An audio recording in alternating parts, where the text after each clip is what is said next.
Okay, Assalamualaikum. Jadi hari ini kita akan tengok satu lagi contoh yang melibatkan refrigeration. Tapi kali ini dia menggunakan refrigerant ataupun penyejuk amonia ataupun NH3 lah sebagai bahan pendingin dia. Yang bekerja pada suhu tepu 6 darjah Celsius dan 38 darjah Celsius.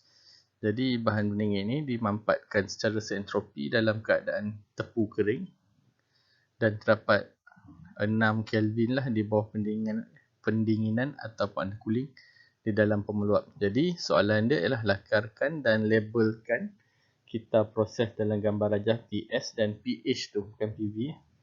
Dan kemudian hitungkan COP, pump haba, aliran jisim bahan pendingin dan juga haba per kilowatt kuasa masukan. So itu soalan dia. Ini soalan dalam bahasa Inggeris, boleh baca lah, sama je dengan bahasa Melayu tadi. Okey, untuk menyelesaikan soalan tadi, kita tengok data-data yang diberi lah. So, yang bahagian atas ni adalah data yang diberi. Kemudian, kita akan lakarkan gambar rajah TS dan PH. Yang ni gambar rajah PH. So, gambar rajah PS, kalau kamu tengok, dia start daripada titik 1. Titik 1 pada garis tepu ni. Kemudian titik 2 di dalam kawasan kita panggil sebagai supercritical. Kemudian titik 3 dia bawah daripada 28 ni pada 32 darjah Celsius. Kemudian dia turun kepada 6 darjah Celsius. So tekanan dia 14.70 bar dan juga 5.346 bar. So yang ni dalam gambar rajah sebelah adalah gambar rajah pH. So kalau kamu tengok 1 dengan 4 ni dia proses dia adalah tekanan, dan 2, 3 adalah proses tekanan, 3 ke 4 adalah proses se-entalpi. Okey, jadi dia kata from property of refrigeration ammonia NH R717. Jadi at point 1. So kita tengok point 1. Jadi point 1 tu dekat sini lah. Kita assume titik 1 ni. So T1 dia kata 6 darjah Celsius. So ni 6 darjah Celsius. Jadi P sama dengan 5.346 bar. So 5.46 bar. Jadi kita tengok dia punya H1 dan juga S1. So yang ni 6 bar. Jadi saya ambil daripada ni lah, jadual untuk amonia dalam kita punya steam table. So H1 kita yang ni Hg lah. So sama dengan Hg. Jadi Hg dekat sini ni 1450.6 1450.6 dan juga S1 adalah Sg lah. So Sg adalah 5.263. So 5.263. Jadi dekat sini titik dia H1 adalah 1450.6 dan S2 adalah sama dengan S1. So nanti S1 sama dengan S2 sebab dia adalah se-entropi lah. Gambar rajah ni gambar rajah TS. Jadi kita ada 5.26. Okey, untuk point 2. Untuk point 2 dia dekat sini. Titik 2 ni dekat sini. So kita tengok dalam kawasan superheated dekat situ. Jadi dia kata pada titik 2 38 darjah Celsius, dia punya P sama dengan 14.70 bar. Jadi S1 sama dengan S2. So S1 sama dengan S2. Tadi kita dah dapat dah. Yang ni 5.263 daripada point titik 1 tadi yang previous. Jadi sekarang ni kita nak cari dia punya nilai H2 dekat situ. So kita akan buat interpolasi, tapi sebelum tu kita kena identify lah titik interpolasi dia. Jadi titik interpolasi dia ada dua lah. Satu dekat sini dan satu kita assume dekat atas ni lah. Okay, so kita tengok dekat sini. Kita kena tengok dia punya ni lah. untuk ammonia. So saya ambil 32 dengan 38 lah. Sebab kat sini dia ada 32 dan juga 38. Okey, kita tengok dulu yang pertama. Dia kata temperature pada 38 Sg adalah sama dengan 4.898. Dekat mana? 38 yang ni. Ni 38. Jadi Sg titik dekat sini pada 38. So ni titik Sg. So kalau daripada gambar rajah kita punya table steam untuk ammonia ni 38, Sg dia adalah di sini. So 4.898. So nampak dekat sini dia bubuh 4.898. So 4.898. Jadi yang tu dia punya nilai Sg dia. Hg dia. Jadi dalam Hg ni kita tengok sebelah dia. Hg adalah sama dengan 1472.6. Jadi 1472.6. So dia masukkan nilai dekat situ lah untuk nanti kita buat interpolasi. So dekat sini dia letak 0K lah sebab dekat sini kita assume dia punya titik adalah pada garis tepi. Kemudian kita tengok dia punya superheated dia. So dia ambil 50K. Kita ada dua nilai dekat sini.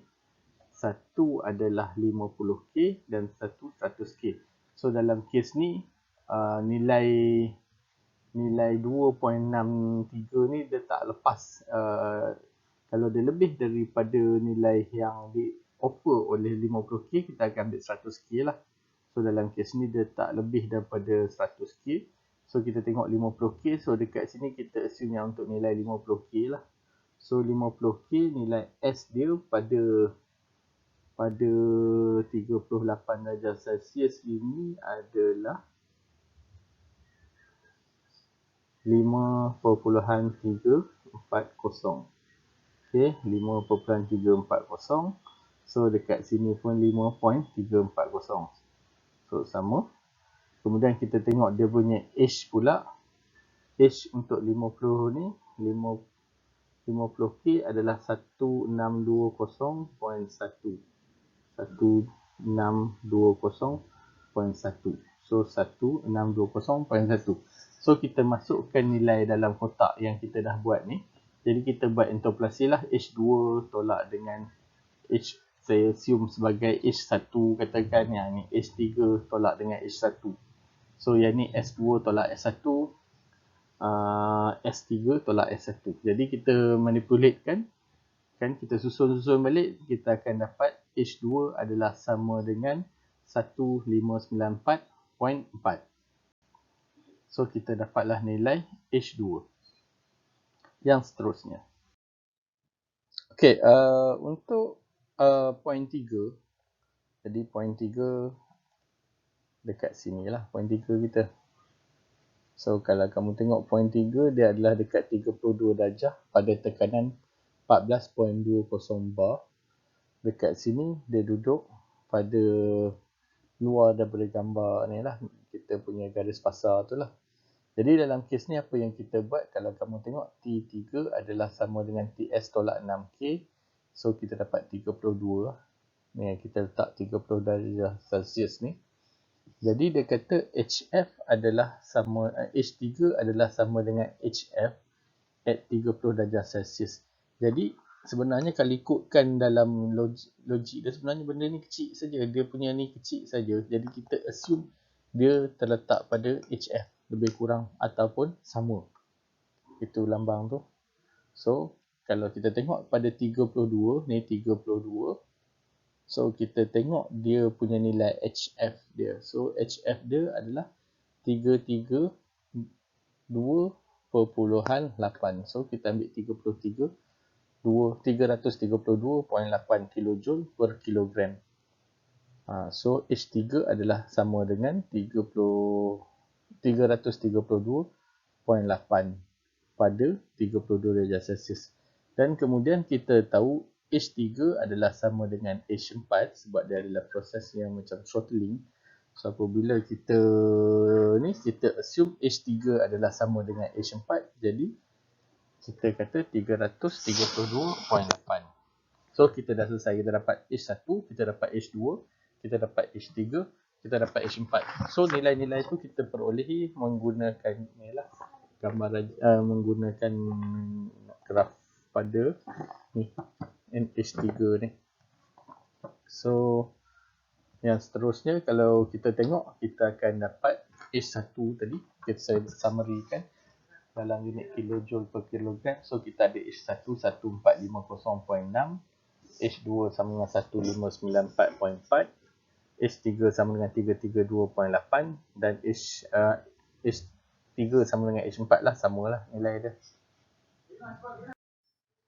Okay, so kita dah dapat H1, H2, H3 dan juga H4. Jadi kita bolehlah jawab soalan-soalan yang telah diberi. Jadi soalan yang pertama dia tanya COP heat pump. Jom, COP heat pump adalah sama dengan COP refrigeration tambah dengan 1.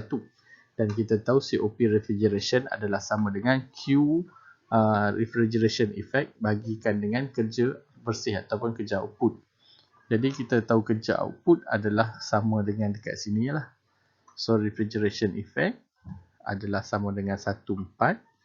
So kita punya kerja bersih adalah 2/1. Okey. So kita masukkan nilai yang kita dah ada 1, 2, 3 ni semua kita dah ada dah. Masukkan nilai. Jadi kita dapat 7.77. Yang ni adalah COP refrigeration. Dia nak heat pump. So kalau dia nak heat pump, kita tambah 1. Jadi kita dapat 8.77.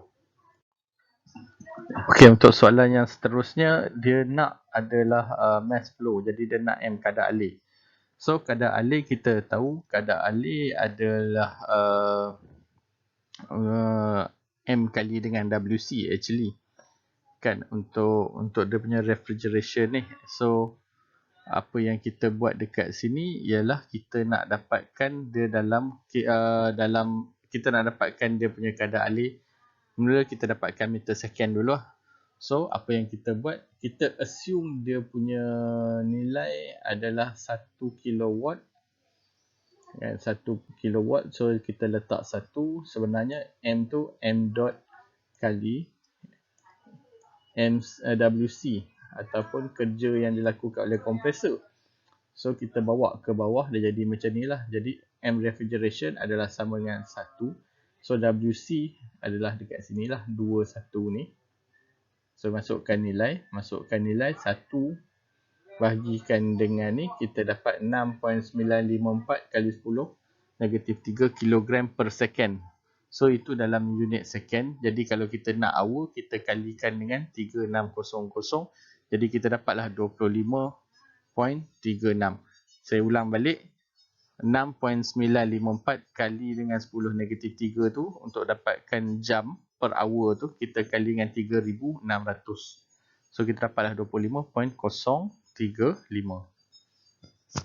Okey, ini untuk soalan yang terakhir. Jadi soalan yang terakhir, kalau kamu tengok, dia nak input power in kilowatt. Jadi tadi kita dah dapat nilai M dot tadi. So apa yang kita nak buat sekarang ialah dia nak dalam kilowatt. Kita tahu kilowatt adalah sama dengan kilojoule per second. So tadi kita dah dapat nilai untuk M dot ni tadi. Jadi kita kalikan je lah dengan WC. Sebenarnya M dot kali WC ni. So WC adalah sama dengan H1 tolak dengan H2 tadilah, yang tadi tu. Cuma kita masukkan baliklah nilai yang tadi kita assume sebagai 1 kan. Sekarang kita dah ada nilai 6.954 kali 10 negatif 3. Yang ni kilogram per second. Yang tadi kita dapat kilogram per second yang sebelum ni. So kita masukkan, kita kalikan, kita dapat 8.77 kilowatt. Jadi itu saja. Boleh mencubalah untuk jawab soalan ini. Sekian, terima kasih.